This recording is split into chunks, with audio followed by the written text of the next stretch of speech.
अस्सलामुअलैकुम। सेठी से सवाल के साथ मैं हूँ सैयद आयशा नाज। मेरे साथ मौजूद है नजम सेठी साहब। अस्सलाम वालेकुम।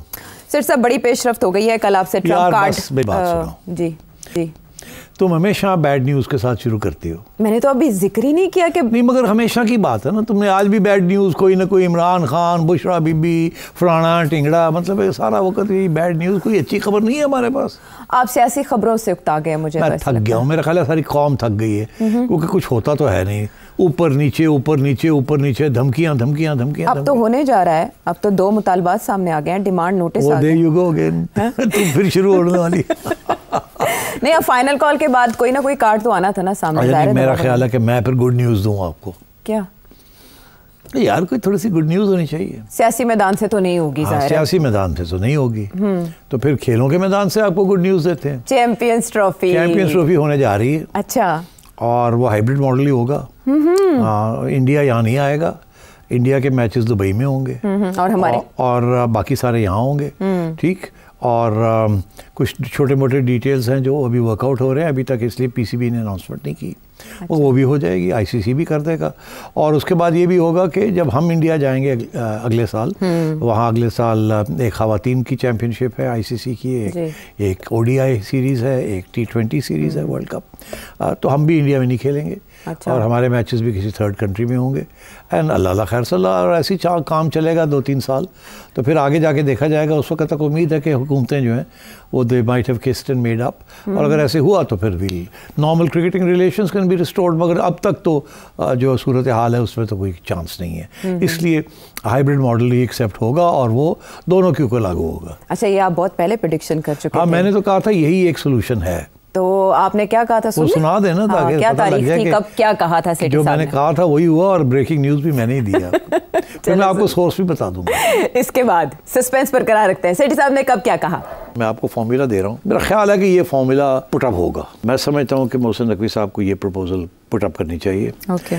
कि जी ठीक है, हम तो नहीं खेल सकते हाइब्रिड, मगर अगर रेसिप्रोसिटी की बात है, जो अभी आपने कहा बराबरी की बात है, तो ठीक है, फिर आप हमारे साथ आईसीसी इवेंट के अंदर जो करेंगे तो आईसीसी को आपके साथ भी वही करना चाहिए। तो फिर कल को जो मैचेस होने हैं आपके यहाँ आईसीसी इवेंट्स, वो भी हाइब्रिड में होंगे। आप 3-4 मैचेस बाहर कर रहे हैं, उसके भी 3-4 बाहर हो जाएंगे। हाँ। जो आप हमारे साथ करेंगे वही आपके साथ आईसीसी। हाँ। आईसीसी के मैच है ना, इंडिया पाकिस्तान का फैसला नहीं, आईसीसी का। हाँ। तो आईसीसी जो फैसला करे वो इंडिया के लिए भी वही हो और हमारे लिए भी वही हो। तो फिर ये है कि फिर हम खेल सकते हैं हाइब्रिड, मगर इसके लिए आईसीसी को रिटर्न गारंटीज देनी पड़ेगी।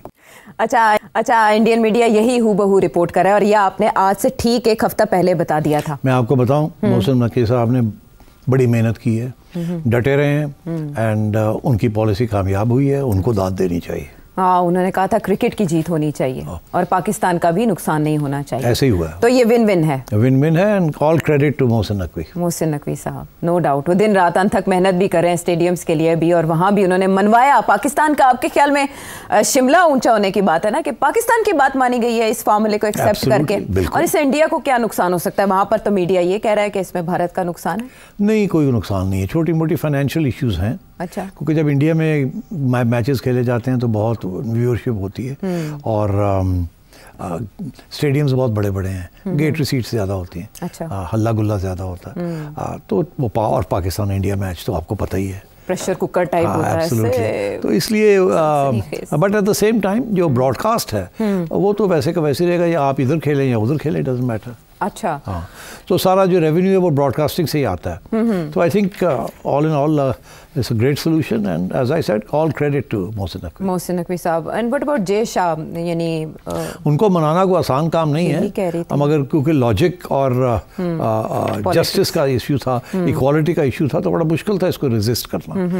एंड आई थिंक आईसीसी के अंदर भी एक ये फीलिंग थी कि यार पाकिस्तान के साथ ज्यादती हो रही है। तो इसलिए आई थिंक अच्छा किया, धमकी भी दी और कोऑपरेशन भी की, और बात भी की, और डट भी गए। All in all good. अच्छा, इसमें अब बैड न्यूज़ पे आ जाओ। क्या मतलब? छोड़ो ये पॉलिटिक्स की तरफ। हाँ, आप कह रहे हैं अच्छी खबर को हम अच्छी तरह ही सेलिब्रेट करते हैं, और अब शेड्यूल आ जाएगा ना। हाँ, आ जाए तो शेड्यूल आ जाएगा। हाँ। ठीक है, चलें। यही खुशी काफ़ी है कि पाकिस्तान का मुतालबा मान लिया गया। फ्यूजन फार्मूला जो पीसीबी की जानिब से पेश किया गया था वो एक्सेप्ट कर लिया गया, और बहुत जल्द अनाउंसमेंट हो जाएगी। लेकिन उससे पहले ब्रेकिंग न्यूज़ सेठ साहब ने दे दी और सोर्स भी बता दिया कि वो सोर्स है क्या।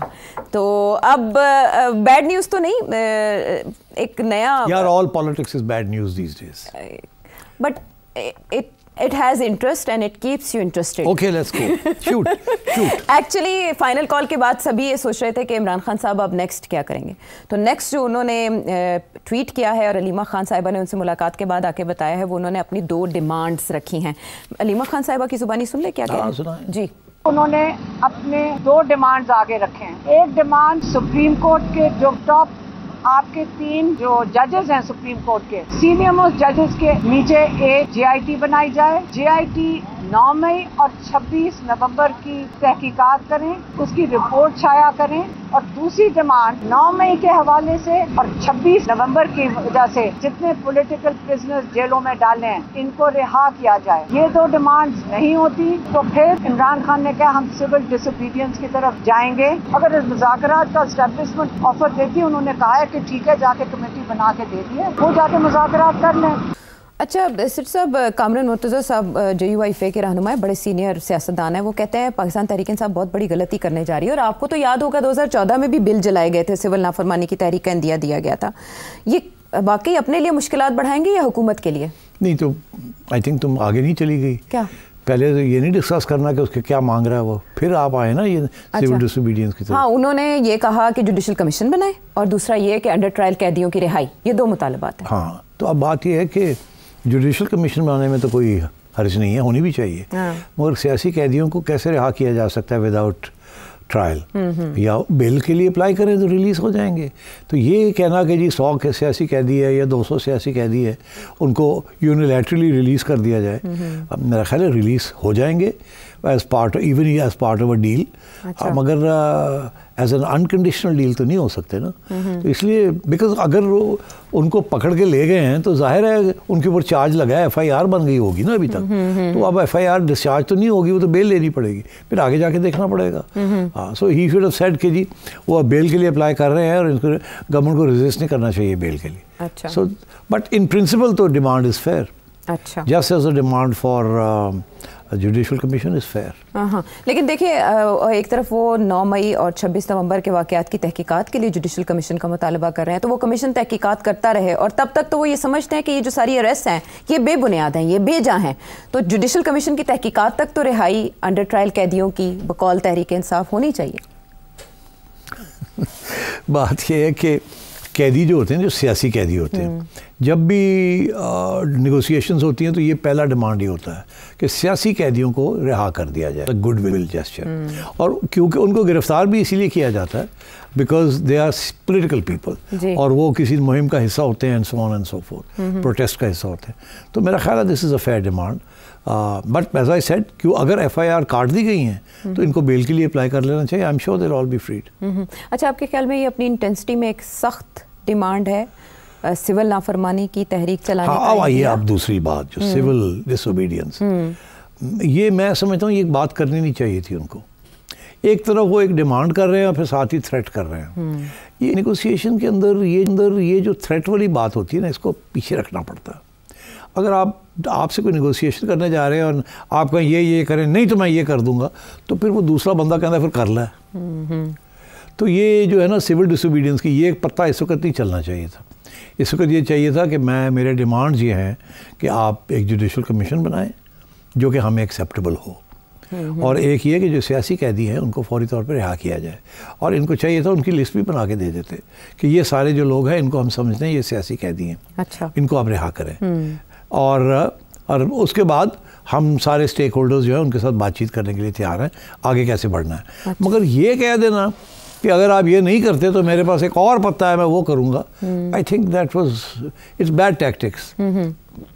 अच्छा, ये इस स्टेज पे नहीं करना चाहिए था। लेकिन इससे पहले तो जाहिर है जिस तरफ वो मुज़ाकरात करना चाह रहे हैं या बातचीत करना चाह रहे हैं या जहाँ से डिमांड्स मनवाना चाह रहे हैं वहाँ से कोई जवाब ही नहीं आ रहा, तो फिर इसलिए उन्होंने ये अंदाज़ इख्तियार किया कि वो धमकी दे रहे हैं सिविल नाफरमानी की। और अब वो 5 रुकनी कमेटी भी बना रहे हैं जिसमें बैरिस्टर गौहर नहीं है। बात ये है कि उन्होंने डिमांड्स पेश किए हैं, अभी तो 1 दिन हुआ है डिमांड्स, आज तो कैसे फैसला कर लिया कि जी कुछ सुनने के लिए तैयार नहीं है? देखिए ना, you have to give time to this ना। आपने कमेटी बना देनी थी, बना दी आपने। आपने डिमांड, कमेटी को चाहिए था डिमांड पेश करते, गवर्नमेंट से रब्ता करते, पार्लियामेंट में खड़े होकर बात करते। फिर अगर उसके बाद भी गवर्नमेंट की तरफ से कोई जवाब ना आता, कोई उनकी तरफ से पेशकदमी ना होती, तो फिर ये कमेटी आके कहती खान साहब हमने पूरी कोशिश की है और गवर्नमेंट हमसे बात करने के लिए तैयार नहीं है, इस्टेब्लिशमेंट हमसे बात करने के लिए तैयार नहीं। फिर ये कहते अच्छा मैंने तो कोशिश की थी, मैंने कोई और बात नहीं की, अच्छा चलें फिर अब ये है कि मैं आपको 7 दिन देता हूँ, आप जो मैंने डिमांड्स हैं इनको पूरा करें, नहीं तो मैं सिविल डिसोबीडियंस करूँगा। और वो एक ही खाते में सारा कुछ कर दिया तो दिस इज़ नॉट, इसके साथ बात आगे नहीं बढ़ेगी। मुझे कोई अगर थ्रेट करेगा ना तो मैं नहीं बात करूँगा, मगर अगर मेरे साथ कोई निगोशिएट करना चाहता तो मैं करूँगा। अगर नेगोशिएशन ब्रेक डाउन हो जाती है तो उस वक्त कोई थ्रेट आती है तो फिर देखा जाएगा, मगर साथ ही थ्रेट कर देना I don't think it's a good idea. मरहलावार जाना चाहिए था। तो ये जो कमेटी बनाई गई है, उमर अयूब खान साहब हैं, अली अमीन गंडापुर साहब हैं, सलमान अकरम राजा साहब, असद कैसर, इस कमेटी को आप कैसे देखते हैं कि सियासी रहनुमाओं? ठीक है, आई थिंक इसमें लॉयर्स भी हैं, क्योंकि लॉयर्स को आर्ग्यू करना आता है। अच्छा। और सियासतदान को भी आर्ग्यू करना आता है। तो मेरा ख्याल है it's a mixture of lawyers and political savvy persons। अच्छी बात है, गुड कमेटी। तो क्या हुकूमत अब इंगेज करेगी इन रहनुमाओं के साथ, इस कमेटी के साथ? करना चाहिए। अच्छा, फिर मगर ये मेरा ख्याल है पार्लियामेंट में होनी चाहिए। पार्लियामेंट में जाएं, खड़े हों, स्पीकर से रब्ता करें कि हमने कमेटी बना ली है, we want to discuss these issues. हम खड़े होकर यहाँ स्पीचेस भी देंगे और आप भी कोई कमेटी बनाएं ताकि we can take these matters further. अच्छा, लेकिन आपको पता है इमरान खान साहब का मुतालबा मुज़ाकरात का क्या है, किन से मुज़ाकरात होने चाहिए? तो हुकूमत के साथ मुज़ाकरात के लिए ही इनको मैंडेट मिलेगा, और जहां गार्डियन में एक मजमून छपता है कि फौजी क़यादत आमादा नहीं है बातचीत के लिए, तो फिर इन मुज़ाकरात की क्या हैसियत, मैंडेट किसके पास? नहीं, बड़ा अच्छा सवाल है। उसकी वजह यह है कि खान साहब मुख्तलिफ मौक़े पे कभी कहते हैं गवर्नमेंट के साथ बात करनी है, कभी कहते हैं पार्लियामेंट में बात करें, कभी कहते हैं कमेटी बनाएं, कभी कहते हैं जुडिशल कमीशन बनाएं, कभी कहते हैं हमने सिर्फ इस्टेब्लिशमेंट से बात करनी है, कभी कहते हैं रियल पावर होल्डर से बात करनी है, और आज एक नया लफ्ज़ इस्तेमाल कर रहे हैं कि स्टेक होल्डर से बात करनी है। तो स्टेक होल्डर्स तो फिर बहुत एक जनरल सी चीज़ है ना, हम भी स्टेक होल्डर्स हैं in all this. Media is a stakeholder in the stability of the country and democracy. तो इस तरीके के साथ तो बहुत से स्टेक होल्डर्स हैं। तो इशारा किसकी तरफ है? मेरा ख्याल है सोच समझ के ओपन एंडेड छोड़ दिया कि ये स्टेक होल्डर से मुराद ये भी हो सकती है पार्लियामेंट, स्टेक होल्डर से मुराद ये हो सकती है गवर्नमेंट, स्टेक होल्डर से मुराद हो सकती है एस्टैब्लिशमेंट। तो जो भी तैयार है इनसे बात करने के लिए, अच्छा। ये कमेटी को कहा गया है जड़ा भी आंदा उन्होंने दे के बह जाओ जाके। तो सो डिलिबरेटली उसने स्टेक होल्डर्स किया। ठीक, हाँ, ओपन एंडेड छोड़ दिया, ओपन एंडेड छोड़ा है। तो इसका मतलब है अब जो अगला मूव होगा वो गवर्नमेंट की तरफ से आएगा कि वो भी इसको, अब कहीं ना कहीं से तो आएगा ना, ये आना चाहिए। तो और अगर पार्लियामेंट में बात होती है तो फिर ज़्यादा चांस है कि आएगा। अगर पार्लियामेंट के बाहर ये बैठ के और इंतज़ार करते हैं कि इनको कोई मिलने आएगा तो शायद कोई ना मिलने आए। मगर अगर ये स्पीकर के चेम्बर में पहुँच जाते हैं और कहते हैं हमने कमेटी बना ली है, ये हमारे डिमांड्स हैं, जवाब दें, तो फिर जवाब मिलना पड़ेगा ना। अच्छा सिर्फ साहब, एक हिकमत अमली बहुत ज़्यादा पाकिस्तान तहरीक इंसाफ की डिस्कस हो रही है कि बैरिस्टर गौहर बहुत नरम लहजा इख्तियार करके बात करते हैं, लेकिन पाकिस्तान तहरीक इंसाफ का जो ट्विटर हैंडल है जो इमरान खान साहब से मनसूब बयानात चलाता है वो बहुत सख्त जुबान इस्तेमाल कर रहा है और एक बार फिर डायरेक्ट मुखातिब कर रहे हैं और बाकायदा नाम दिया जा रहा है, लक़ब दिया जा रहा है मौजूदा क़यादत को। दूसरी तरफ इस बयान में ये भी कहा गया है कि रेमिटेंसेस को महदूद कर दें, हम ओवरसीज़ पाकिस्तानी से अपील करेंगे जब ये बात हमारी ना मानी गई, और बाइकआउट मुहिम चलाएंगे। आपको पता है एक बाइकआउट मुहिम पहले से चल रही है और इस तहरीक के दूसरे मरहले में उससे भी आगे जाएंगे। ये तो एक बाकायदा थ्रेट है, इतना बड़ा थ्रेट, जब आप पहले भी एक मुहिम चला रहे हैं जिसको आप ओन नहीं कर रहे लेकिन चल रही है, तो अगला मरहला क्या होगा इससे भी आगे जाने का? देखिए मैं तो समझता हूँ ये कामयाब नहीं होगी, ये जो है ना कि बॉयकॉट करें आप और रेमिटेंसेस ना भेजें, महदूद करें, दोनों चीज़ें फेल हो जाएंगी। पहली बात तो यह है कि इसका बैकलैश आएगा, बहुत से लोग ये बात पसंद नहीं करेंगे कि स्पेशली कि रेमिटेंसेस ना भेजें। सबको पता है रेमिटेंसेस क्यों आती है, इसलिए तो नहीं आती कि इमरान खान कहता है वापस पैसे पाकिस्तान भेजें। वो तो जब भी कहता है पाकिस्तान पैसे भेजें तो ढीला नहीं आता। पहले भी तो खान साहब ने कहा था ना, मैं अब जब प्राइम मिनिस्टर बनूंगा तो मैं इतने अरब डॉलर लेके आऊँगा। जी जी, वो सईद साहब ने भी कहा था, ढीला नहीं आया। 100 अरब इधर, हाँ, बड़े बड़े लोग बढ़ के मारते हैं, कुछ नहीं आता। लोग पैसे पाकिस्तान भेजते हैं अपनी फैमिलीज़ के लिए, उनकी देखभाल के लिए, और ये बेशतर लोग, ये लोग गरीब लोग हैं जो कि वहाँ कमाते हैं और पैसे भेजते हैं अपने ख़ानदान के लिए। और इस वक्त जो पाकिस्तान के अंदर ज़्यादातर जो रेमिटेंसेस आ रही हैं वो इन्वेस्टमेंट के लिए नहीं आ रही, वो आ रही हैं कंजम्पशन के लिए। ये जो पैसे आते हैं ना इसके साथ लोग फ़ोन्स ख़रीदते हैं, टेलीविज़न ख़रीदते हैं, बच्चों को स्कूल भेजते हैं, अपनी स्टैंडर्ड ऑफ लिविंग को बड़ा ऊपर करते हैं। तो और इन्वेस्टमेंट नहीं है, इस कंजम्पशन। याद हो ना कि इसके साथ फैक्ट्रियाँ लग रही हों, इन रेमिटेंस के साथ फैक्ट्रियाँ नहीं लग रही। वो जो पैसा आ रहा है वो खर्च हो रहा है, उसको रुपीज़ में ट्रांसलेट किया जाता है, वो खर्च हो रहा है। इसीलिए आप जब जाते हैं तो शॉपिंग मॉल्स भरे हुए हैं मिडिल क्लास। अभी फॉर एग्ज़ाम्पल आप बड़े से बड़ा शॉपिंग मॉल चले जाएं, वहाँ आपको इम्पोर्टेड चीज़ें जो बड़ी महंगी होती हैं वो कम नज़र आएंगी, लोकल चीज़ें बहुत सी नज़र आएंगी। अब सारा ज़्यादातर लोकल स्टफ़ आना शुरू हो गया। दुबई में आप चले जाएंगे सारा कुछ ही इम्पोर्टेड है। तो अब वो लोकल स्टफ़ क्या है, बहुत सारा स्टफ़ ये है जो कि यहाँ खुद बनता है या चाइना से आ रहा है, और वो सस्ता माल है ना, it's not great fashion brands, ठीक है ना। तो मैं ये समझता हूँ कि रेमिटेंसेस तो बढ़ रहे हैं, इन हालात के अंदर भी रेमिटेंसेस बढ़ रहे हैं, और वो इसीलिए बढ़ रहे हैं कि अच्छा रेट मिल रहा है, और लोग जो बाहर कमा रहे हैं वो अपने लोगों, अपनी फैमिलीज़ के लिए, वालिदैन के लिए, भाइयों बहनों के लिए, उनकी तालीम के लिए, उनकी हेल्थ के लिए वो पैसे भेज रहे हैं। पुराने ज़माने में तो ये थोड़ी से पैसे आते थे फॉर प्रॉपर्टी डेवलपमेंट, हाँ वो भी आजकल बंद है। उसके आपको पता है ये सारा इशू ऑफ फाइलर है, नॉन फाइलर, और उसके ऊपर भी जो टैक्सेस लग रहे हैं, तो प्रॉपर्टी भी गिरी हुई है, वहाँ भी पैसा नहीं जा रहा। और ज़्यादा पैसा जो है वो जा रहा है शॉपिंग में, या अब जो ज़्यादा पैसा बच गया वो स्टॉक मार्केट में भी जाना शुरू हो गया है, इसीलिए स्टॉक मार्केट बढ़ रही है। बट तो ये नहीं रुकेगी, ये होगा, खान साहब कहे या ना कहे। इसी तरीके से जो बॉयकॉट की बात होती है ना, वो बहुत हार्डकोर लोग होते हैं, वो चंद दिन के लिए बॉयकॉट कर देते हैं, भाई फलाने का ब्रांड नहीं लेना है। अब फ़लस्तीन के ऊपर आपने देखा कि बहुत से जूइश सप्लायर्स हैं या मैन्युफैक्चरर्स हैं, कुछ लोगों ने बॉयकॉट करना शुरू कर दिया कि जी जूइश प्रोडक्ट्स हम नहीं खरीदेंगे, या इजरायली जिसके साथ तल्लक है तो ये हम नहीं करेंगे। But at the end of the day वो ज़्यादा इफ़ेक्टिव नहीं होता। तो इसलिए ये खान साहब की ये जो कॉल है ना, रेमिटेंसेस ना भेजें, this will not work. Okay. और 13 दिसंबर को यौम शुहदा पेशावर में मनाने जा रहे हैं खराज अकीदत पेश करने के लिए। मीनवाइल बुशरा बीबी का एक वीडियो मैसेज सबके सामने आता है, और वो ये बताती हैं कि वो वहाँ से भागी नहीं, वो जो खान के लिए निकले थे वो उन्हें छोड़कर नहीं जा सकती थी, उनकी गाड़ी पर फायरिंग की गई। अब आपके ख्याल में बुशरा बीबी ने वहाँ पर जो लवाहिकीन थे उनको 1 करोड़ रुपए के चेक्स भी दिए हैं, ये किस हैसियत में बुशरा बीबी ये बातें कर रही हैं, और क्या वो 13 तारीख को जो यौम शुहदा है उसमें भी शिरकत करेंगी?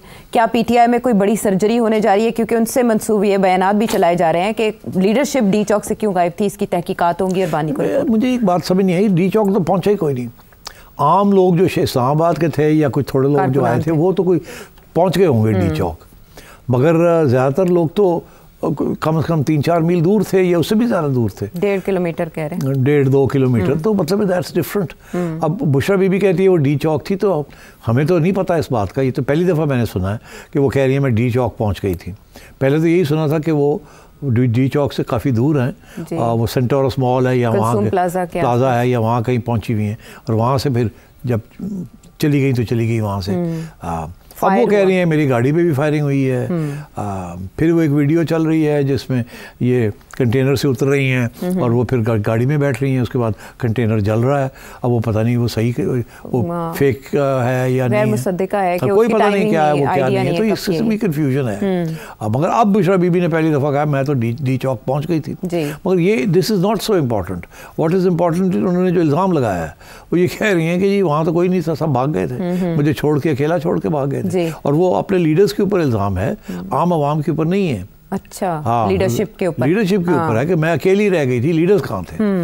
तो आई थिंक दिस इज ये जो बुशरा बीबी और अलीमा बीबी ने जो कूद गई हैं into the politics of the PTI, इसके साथ काफ़ी इंस्टेबिलिटी हो रही है PTI में। ग्रोहबंदी शुरू हो गई है और डिफरेंसेस शुरू हो गए हैं। जो PTI की वो लीडरशिप जिसको इमरान खान ने मुंतखब किया था, वो तो 100% नाराज़ है कि ये क्या हो रहा है।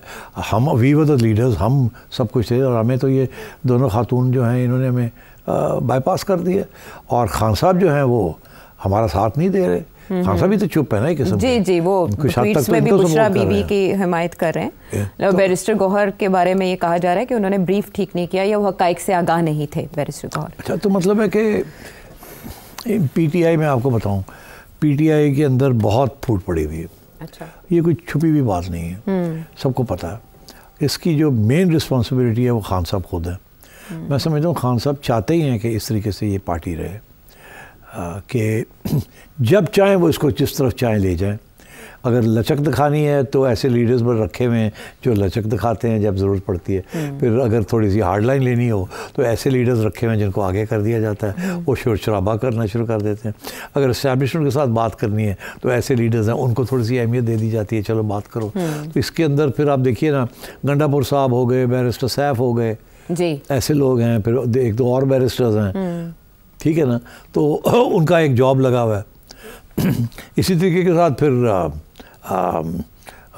मुराद सईद है और इस किस्म के लोग हैं जो कि गरजते रहते हैं। और फिर बिल्कुल ही दूर आउटसाइड पाकिस्तान एक ऐसे लोग बिठाए हुए हैं जिनको डिस्क्रेडिट नहीं किया जा रहा है या उनको निकाला नहीं जा रहा फ्रॉम देयर, जो लगे हुए हैं और वो हार्ड लाइन ले रहे हैं। और जो लोग यहाँ सॉफ्ट लाइन लेते हैं उनके खिलाफ वो लगे हुए हैं। तो पीटीआई तो मेरा ख्याल है इस वक्त it's in a bad way frankly, it's not acting like a cohesive political party. अच्छा, लेकिन ब्रेक पर जाने से पहले लोग बहुत हैरत की निगाह से देख रहे हैं बड़े अरसे के बाद शेख रशीद साहब की और फवाद चौधरी साहब की इमरान खान साहब से मुलाकात को, और ये कहा जा रहा है कि क्योंकि नाला हैं इमरान खान साहब अपनी पार्टी लीडरशिप से कि उन्होंने सही रोल प्ले नहीं किया, तो इनको ओहदे दिए जा सकते हैं पाकिस्तान तहरीक इंसाफ में। शेख रशीद साहब और फवाद चौधरी साहब वापस पार्टी में आ सकते हैं। इसमें मैंने कल के प्रोग्राम में कहा था कि शेख साहब जो हैं वो मिलने तो चले गए मगर पछताए ना, है ना, क्योंकि जपी जपी फिर पानी शुरू कर दिया। और मैंने याद दिलाया था कि शेख साहब का दुख ही है कि मैं तो इस्टेब्लिशमेंट का आदमी हूँ और इस्टेब्लिशमेंट ने मुझे चिल्ले में बैठा दिया। तो फिर मैंने एक्सप्लेन किया था कि क्यों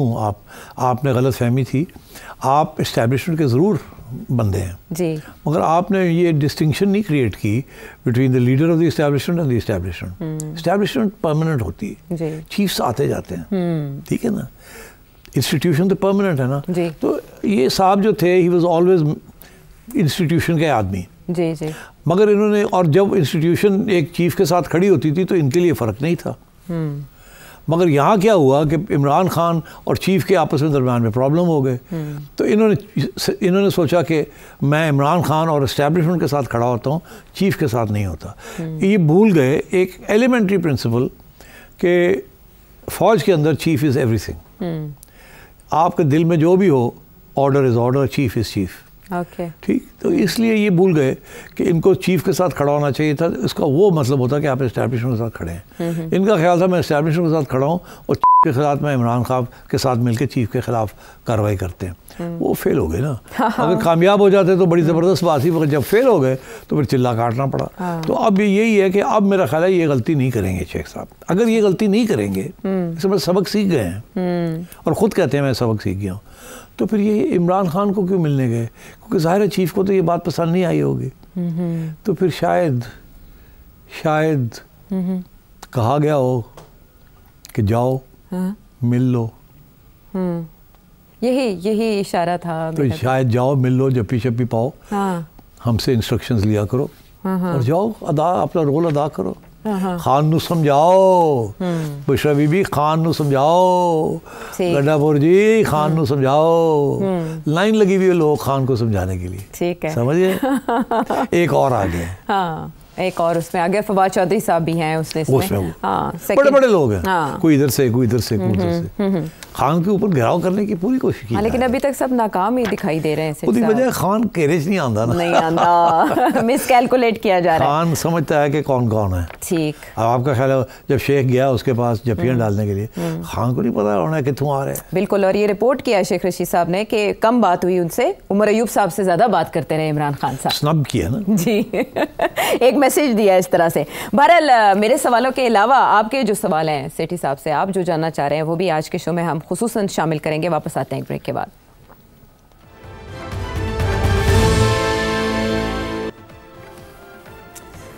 शो में साथ देने का शुक्रिया। सिट साहब, आप तो अवॉइड करना चाहते हैं पॉलिटिकल मेस से, लेकिन आपके व्यूवर्स जो हैं वो आपको पॉलिटिक्स में ही घसीटते रहेंगे। कराची से अली, बहुत इंटरेस्टिंग क्वेश्चन है इनका, शामिल करते हैं।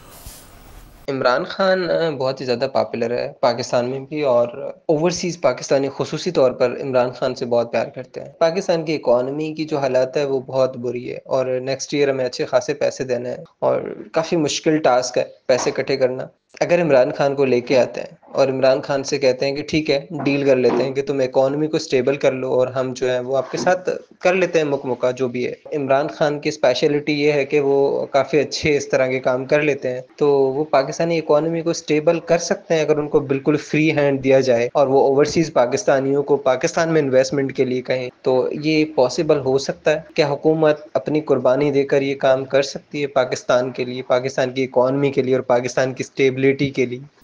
वाह जी वाह, मेरा ख्याल है आप भूल ही गए कि जब इमरान खान साहब प्राइम मिनिस्टर थे तो इकॉनमी का क्या हाल था, कितने पैसे वो लेके आए, कितनी दफ़ा खान साहब ने उनको कहा कि पैसे लाएं इन्वेस्टमेंट करें। कमाल हो गया यार, वैसे आपस की बात है। खान साहब एक धेला नहीं ला सकते पाकिस्तान के लिए। खान साहब अपने चैरिटी अस्पताल के लिए पैसे इकट्ठे कर लिए थे, मगर चैरिटी अस्पताल के लिए $1 मिलियन $2 मिलियन इकट्ठा करना और पाकिस्तान के लिए $2 बिलियन इकट्ठा करना बड़ा फ़र्क है ना यार। खान साहब से यही उम्मीद थी जब वो आए थे 2018 में, या लाए गए थे कि जी आप गवर्नमेंट भी ठीक करें, स्टेबल करें, अच्छे लोग रखें, करप्शन ख़त्म करें और दुनिया के ममालिक के साथ अच्छे तल्लुकात करें, तजारत को शुरू करें, इन्वेस्टमेंट लेके आएँ और पाकिस्तानी जो एक्सपैट्रिएट्स हैं उनसे कहें कि वो दिल खोल के पाकिस्तान के अंदर इन्वेस्टमेंट करें और पैसे लेके आएँ। एक ढिला नहीं आया। तो उसकी वजह थी कि ये गवर्नमेंट नहीं चला सकते। Khan is a great leader, a great populist leader, और खान को गवर्नमेंट चलाना उसको आती नहीं है। खान आता था 11 बजे और 3-4 बजे घर चला जाता था, और उसने अपनी एक्सरसाइज भी करनी होती थी, उसने और भी काम करने होते थे बनी गाला में। तो Khan was a part time prime minister. Cabinet meeting होती थी या वो सोशल मीडिया के लिए इंटरव्यूज़ देते रहते थे सारा वक्त, और वो मोटी मोटी बात करके फ़ारग हो जाते थे। और जो टीम रच बनाई थी उन्होंने, यूजलेस टीम, फाइनेंस मिनिस्ट्री की तबाही कर दी थी उन्होंने। कभी असद उमर साहब आ रहे हैं, कभी हफीज़ आ रहे हैं, कभी शौकत आ रहे हैं, कभी कोई और आ रहा है। There was no end to it. He had no idea, he is clueless about economics and finance and management. Great cricketer, but यार गिव मी अ ब्रेक। तो अब आपकी ये तवक्को है कि खान आएगा, स्टेबिलिटी आ जाएगी ऑफ द इकॉनमी, वो चल पड़ेगी, बड़ी ज़बरदस्त इकोनॉमिक पॉलिसीज़ होंगी। वो तो शुरू में ही पता चल गया था जब इन्होंने आतिफ मियाँ को, किसी ने कहा कि जी आतिफ मियाँ is the world's greatest Pakistani economist, उन्हें बुला लें आप। हाँ वेरी गुड, बुलाओ जी आतिफ मियाँ को। आतिफ मियाँ आ गए जनाब, बड़े खुश and he is a great गाय। पता चला जी कि वो किसी माइनॉरिटी कम्युनिटी के हैं और वो तो बड़ी तनकीद हो जाएगी, ओह अच्छा छुट्टी करा दो। तो मतलब इस तरीके से तो नहीं इकोनॉमीज चलती। और मतलब 4 साल में 4 finance ministers, give me a break. पहले एक IMF आएगी, फिर नहीं आएगी, फिर आएगी, एंड सो ऑन। मैं बहुत से एग्जांपल्स दे सकता हूँ। तो he was a disaster as far as economic management was concern. And similarly वो जो बाकी वादे थे कि जी खान की वजह से ये हो जाएगा, वो हो जाएगा, खान के दौरान हमारे foreign relations rock bottom, India के साथ रॉक बॉटम, पहले बॉटम पे थे फिर रॉक बॉटम पे चले गए। अमेरिका के साथ ठीक ठाक थे, वो भी ख़राब हो गए। सऊदी अरेबिया के साथ बहुत अच्छे थे, वो भी ख़राब हो गए, और रह क्या गया। तो I am sorry, Khan is a great guy, great agitator, great cricketer, a great leader, populist, मगर Khan is not a good administrator. और खान को अगर आप वापस लाएंगे तो फिर पूरी टीम भी दें खान को, और खान को कहें कि बस वो 2 घंटे के लिए आया करे और गपशप मार के चला जाया करे, और फिर हुकूमत किसी और के हवाले करें जो कि गवर्नमेंट को और मईशत को चला सकते हैं। ओके अली साहब, आपको जवाब मिल गया कराची से, और अब वहाँ से सही चलेंगे नोमान साहब के पास। वो क्या जानना चाह रहे हैं? सीडी साहब, अभी ये पख्तूनों के अगेंस्ट और अफगानियों के अगेंस्ट एक कैंपेन चल रही है सोशल मीडिया पे, नून लीग की तरफ से और थोड़ी बहुत एस्टैब्लिशमेंट की तरफ से। तो क्या ये 90s की तरह, जो जिस तरह जाग पंजाबी जाग का नारा लगाया था नवाज शरीफ साहब ने अगेंस्ट पीपल्स पार्टी, और उस टाइम भी उनको एस्टैब्लिशमेंट की सपोर्ट थी, तो क्या ये उसी तरह की कैंपेन है टू काउंटर PTI इन पंजाब? नहीं, देखिए, yes it is slightly aimed at PTI, but मेरा ख्याल है एस्टैब्लिशमेंट को ये बात पसंद नहीं है, और ये ख़त्म हो जाएगी कैंपेन, जो मेरी इन्फॉर्मेशन भी है और अंडरस्टैंडिंग भी है। और इसके पीछे यही है कि क्योंकि पीटीआई की तरफ से ये आवाज़ें उठी हैं कि ये जो धरना था, लॉन्ग टर्म मार्च था, आखिरी कॉल थी, इससे पंजाब की तरफ से शमूलियत नहीं हुई, पंजाब के लीडर्स भी नहीं पहुँचे, पंजाब की आवाम भी नहीं खड़ी हुई। तो केपी के लोग और उनके दरमियान ये एक किस्म की एक फीलिंग थी, या उसको उकसाया भी गया फ्रॉम देयर साइड कि ओए पंजाबी हो, तुसी कित्थे हो। तो इसलिए फिर मेरा ख्याल है काउंटर करने के लिए उसको यहाँ भी कुछ लोग जो हैं उन्होंने कहा जी पंजाब जाग पंजाब, देखो ये आपको गालियाँ दे रहे हैं, तुम भी जैसे ये गैरतमंद है तुम भी गैरतमंद खड़े हो जाओ एंड सो ऑन। मेरा ख्याल है ये इट्स नॉट गुड। वो भी बात गलत थी और ये भी बात गलत है, और ये मेरा ख्याल है कि इस्टेब्लिशमेंट में इशारा यहाँ कर दिया कुछ लोगों को जो कि इस बात को आगे बढ़ाना चाह रहे थे कि ये पंजाब और पठान वाली बात ख़त्म की जाए फौरी तौर पे। Don't forget 70% or 60% of the Pakistani army and armed forces are Punjabi and 30 to 35% are Pashtun, and इससे ज़्यादा डिवाइसिव और ख़तरनाक कोई बहस या बयानिया नहीं हो सकता। ठीक है, अब अगला सवाल है कि नून बल्ली का बकरा क्यों बनी है, कितने नफलों का सवाब मुस्लिम लीग नून को मिल रहा है इक़दामात की वजह से। इसका जवाब सेठी साहब से लेंगे एक ब्रेक के बाद।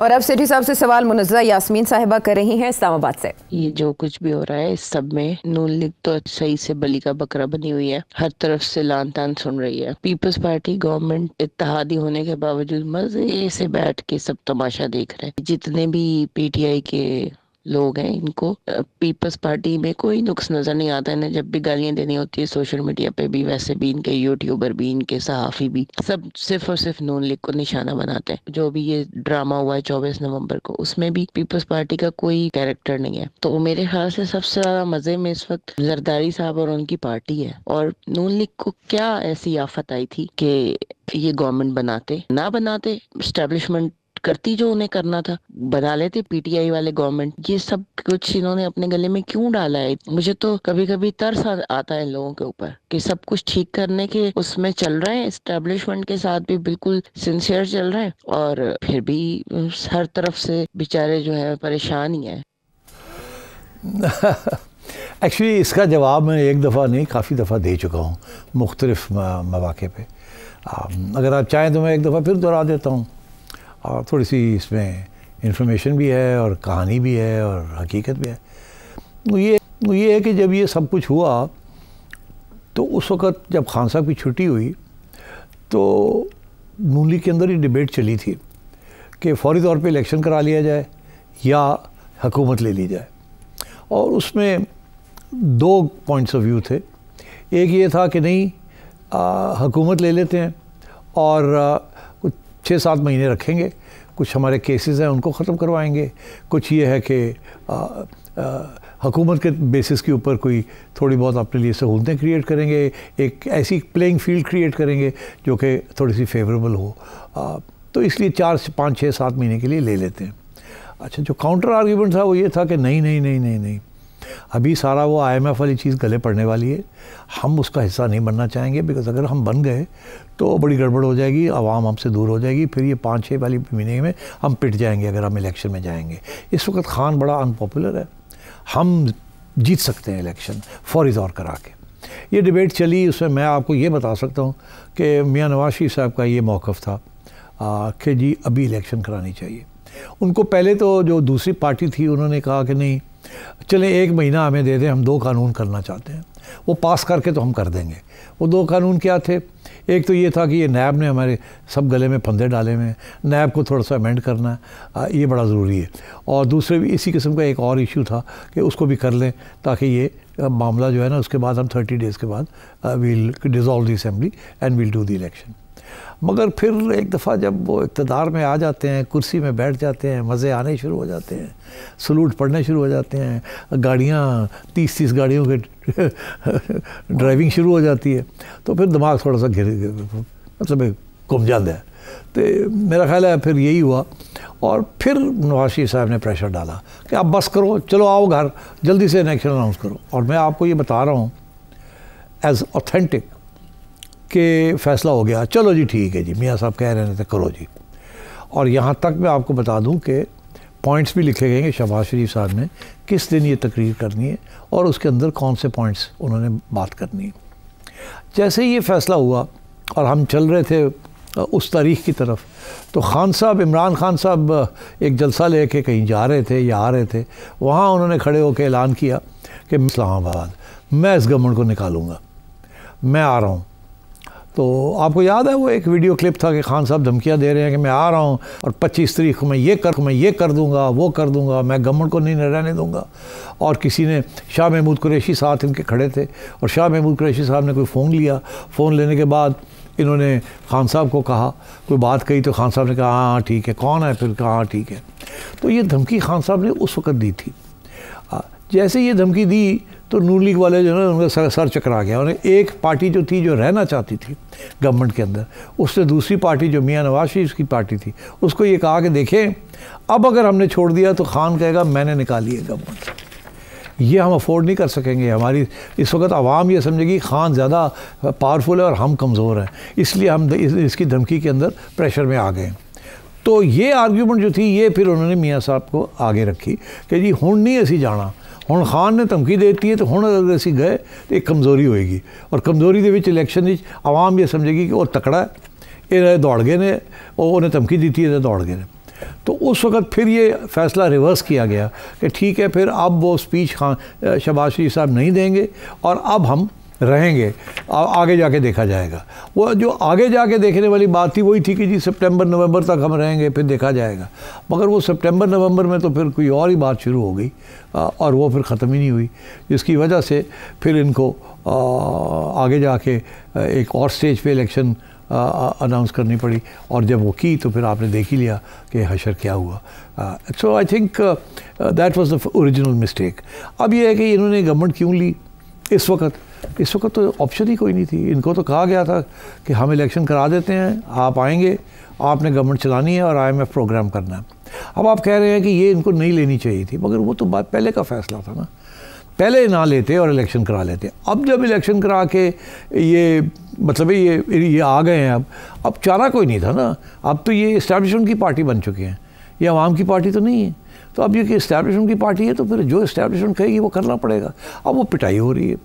IMF का प्रोग्राम जो है, इन्होंने मिफ्ता इस्माइल कहते थे कि जी IMF का प्रोग्राम करना पड़ेगा, मियां नवाज शरीफ कहते थे नो, आवाम पे बोझ हमने नहीं डालना। ठीक है, तो क्या हुआ, मिफ्ता इस्माइल की छुट्टी करा दी थी कि जी तुम गलत बात कर रहे हो, और आखिर में क्या हुआ, जो मिफ्ता कह रहे थे वही किया इन्होंने आके, क्योंकि और चारा कोई नहीं था। तो जब वो किया तो अनपॉपुलर हो गए। अब खान जो है वो रिबाउंड कर गया, और जब खान रिबाउंड किया तो फिर इलेक्शन में आपने देख ही लिया क्या हुआ। फिर करना पड़ा, हाथ पैर मारने पड़े खान को रोकने के लिए। तो अब मैं समझता हूँ कि इस किस्म की गलतियाँ हुई हैं, bad policies and bad decisions. मगर अभी भी मैं ये कहूँगा कि नून लीग के अंदर मियां नवाज शरीफ के साथ 2-3 और लोग भी थे जो उनकी हमायत कर रहे थे, मगर मियां नवाज शरीफ साहब के ऊपर बाकी पार्टी से बड़ा प्रेशर था, बड़ा शौक़ था उनको कि हमने बैठना है, अब केसेस ख़त्म कराने हैं और ख़ान को नॉकआउट करना है, इस्टेब्लिशमेंट के साथ मिल के करना है, उनके ख़िलाफ़ नहीं जा सकते। और अब तो हमने कुछ जो नॉमिनेशन की है आर्मी चीफ़ की, उसमें भी हमें कोई ऐसा आर्मी चीफ जनरल मिल गया है जिसके प्रॉब्लम्स हैं विद नवाज शरीफ के दुश्मनों के साथ। तो इसलिए बेहतर यही है कि इससे बेहतर अपॉर्चुनिटी नहीं हो सकती। मगर वो ठीक है, आपने कर लिया, आप बैठे हुए हैं, मेरा ख्याल अभी आप जा भी कहीं नहीं रहे।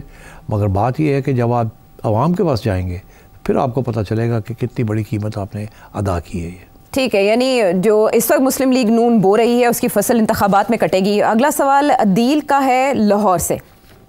शेर साहब, आपने इमरान खान की सऊदी अरब और बरतानिया में जलावतनी के बारे में तो तबसरा किया, मैं आपसे ये जानना चाहता हूँ कि क्या मुस्तकबिल करीब में इमरान खान अमेरिका में जलावतनी इख्तियार कर सकते हैं? दो हिस्से इसके। एक ये कि क्या उनको मौका मिलेगा यहाँ से बाहर जाने का कि नहीं, और इनफैक्ट 3 हो गए। दूसरा ये कि क्या वो अगर मिलेगा तो कहाँ जाना चाहेंगे, और तीसरा ये कि क्या वो जाना भी चाहेंगे या नहीं जाना चाहेंगे। अमेरिका जाएंगे? मैं समझता हूँ कि ये बात ही नहीं होगी कि आप इस मुल्क से बाहर चले जाएं। पहली बात, ऐसी उसको ऑफ़र नहीं होगी। दूसरी ये कि अगर ऑफ़र होती भी है तो वो सऊदी अरेबिया की होगी, अमेरिका की कभी भी नहीं हो सकती, यूके की कभी भी नहीं हो सकती। ये उस मुल्क की होगी जहाँ उनको ढक के रखा जाएगा, ये ज़ुबान बंद करके रखी जाएगी। और तीसरी ये कि अगर ऑफ़र होती भी है तो खान नहीं जाएगा, ख़ान को आप ज़बरदस्ती उठा के जहाज़ में डाल दें वो और बात है, मगर ख़ान को अगर जिस तरीके से मियाँ साहब गए थे एक अंडरस्टैंडिंग के तहत, वो नहीं होगी। ख़ान नहीं जाएगा, ख़ान यहीं रहेगा, ख़ान लड़ेगा। और जब तक ख़ान के साथ कोई मुकमका नहीं होता जिसके साथ ख़ान को ये एश्योरेंस हो कि जल्दी इलेक्शन, एक नए फ्री एंड फेयर इलेक्शन होंगे, उस वक्त तक ख़ान पीछा नहीं छोड़ेगा। ईल कैरी ऑन। अब वो कैरी ऑन जो है वो क्या आवाम उसका साथ देगी नहीं देगी, किस हद तक देगी किस हद तक नहीं देगी। देखिए अगर वो चाहेंगे ना कि जी प्रोटेस्ट के ज़रिए वो अपने डिमांड्स मनवा लें तो वो तो फेल हो गए। तो अब यही है कि जी आप कोई मुज़ाकरात करें, और कोई जब 4 साल पड़े हैं अभी, तो अगर आपको 3 साल के बाद इलेक्शन मिल जाती है, आई वुड टेक इट। लड़ते रहें मगर come to terms with it. और कुछ अगर मुकम्मल करनी है तो यार go for a free and fair election as far as possible, ताकि आपको वापस आने का एक मौका मिल जाए। और अगेन आप ने अपनी सारी कंस्टिट्यूंसी को ये कहा है कि जी हम तो एंटी आर्मी हैं। एक्चुअली ये जो सारे बाहर खड़े हैं ना, ये कल ये फ़ौज के सरबराह जो हैं ख़ान को जब भी डाल रहे हैं तो ये सारे के सारे हार लेके इन्हीं लोगों को हार डालेंगे। तो ये this is not a revolution, this is not an anti establishment movement, this is against one man जिसको ख़ान नहीं चाहते थे। ख़ान को कोई और चीफ देते थे तो ख़ान आज ये बातें ना कर रहे होते। तो इसलिए इसको सोच समझ की बात करें। जैसे मैं एक ज़माने में कहता था, ये जो लॉयर्स मूवमेंट है 2009 में 8 में जो हुआ, that was not a revolutionary movement. It was not a movement जो कि ट्रांसफॉर्म करने जा रहा था आपकी जुडिशल लैंडस्केप। ऐसे लगता था इनकलाब आ गया है और इंसाफ मिलेगा। क्या मिला आपको? कुछ भी नहीं। वो एक ट्रांजिशन थी। It was not a transformation, it was a transition. इसीलिए ख़ान जो है इज़ नॉट अ रेवोल्यूशनरी। ना ही पाकिस्तान की जो आवाम है they are anti army, they may be anti certain policies of the army's leadership, but they are not anti-army, and because army families and army welfare is a huge enterprise, and it's getting bigger and bigger. वो शहरियार अफरीदी साहब PTI के रहनुमा एक मौके पर कह चुके हैं कि आर्मी चीफ कौम का बाप होता है, तो ये स्टेटमेंट सबको याद है। बहरहाल वक्त हमारे पास ख़त्म हो गया। फरहान अरशद साहब लाहौर से, आप पर सेठ साहब से कुछ जानना चाहते थे, मिसेस आसिफ परवेज़ जर्मनी से, मलिक वकार अली इंग्लैंड से और मलिक आमिर सऊदी अरब से। आपका कंसर्न भी बजा है, लेकिन आने वाले प्रोग्राम्स पर मौकूफ़ रखेंगे। तब तक के लिए इजाज़त।